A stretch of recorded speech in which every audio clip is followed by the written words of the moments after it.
announced this week that Russia will begin using the Chinese yuan for international payments instead of the dollar. Saudi Arabia is also in talks with Beijing to do the same thing. Speaking of Saudi Arabia, meanwhile, they're in talks with Iran as well to consider an economic alliance with China and Russia. And they can even be joining the BRIC countries, which is an acronym for these countries here, Brazil, Russia, India, China, and South Africa. These countries all have emerging economies. So what happens if our economy and the U.S. dollar are no longer the world's dominant currency? Former Assistant Treasury Secretary and host of the Monica Crowley podcast, Monica Crowley, is here to weigh in. Monica, great to see you this morning. Let's start right there. What happens if these emerging economies move away from the U.S. dollar towards the Chinese yuan? Well, good morning, Will. It's great to be with you. And it's really hard to overstate exactly how catastrophic the abandonment of the U.S. dollar would be as the world's global reserve currency. Look, since the end of World War II, the dollar has been the safe place to go, and it's been backed up by a couple of things. It originally was backed up by gold, but President Nixon took us off the gold standard, so there's no hard asset backing up the dollar anymore for the last 50 years. But also it's been backed up by the strength and economic power of the United States and the fact that oil has always been traded in dollars. If that were to end, that would mean the end of the U.S. dollar. Look, there's a perfect storm happening right now, Will.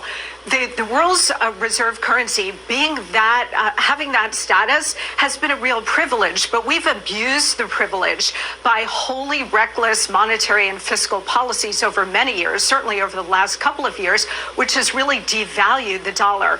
On top of that, now you do have this perfect storm of Biden's weakness, his war on American domestic energy production, the Ukraine war, and as you point out, because of all of these things, we've got America's enemies led by China forming a new economic bloc.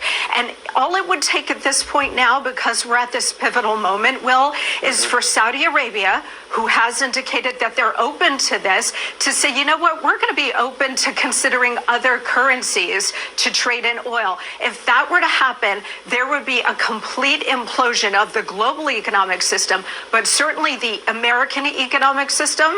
And if that were to happen, you'd be looking at sky-high inflation, just raging Weimar Republic kind of inflation. If you think inflation is bad now, just wait.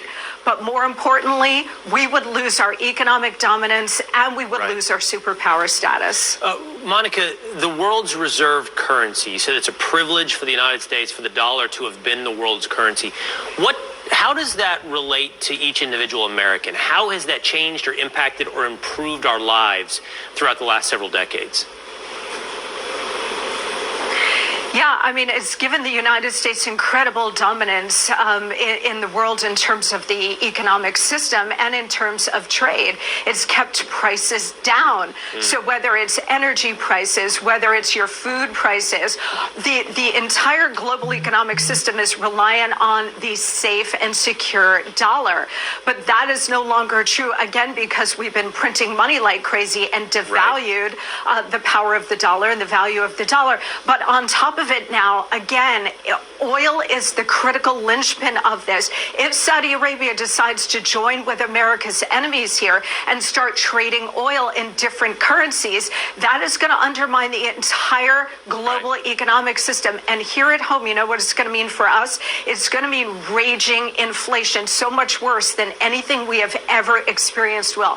Yeah. And I'll tell you, they're setting it up so that they can then come to the rescue by introducing central bank digital currencies. If they were to do that, and the United States already has a pilot program, that means the loss of your individual economic freedom, because the government will have total access and control of everything you buy and sell and the ability to turn it off like that. Ominous warning. I hear you. Saudi Arabia is the tipping point. Oil trading in dollars is the tipping point.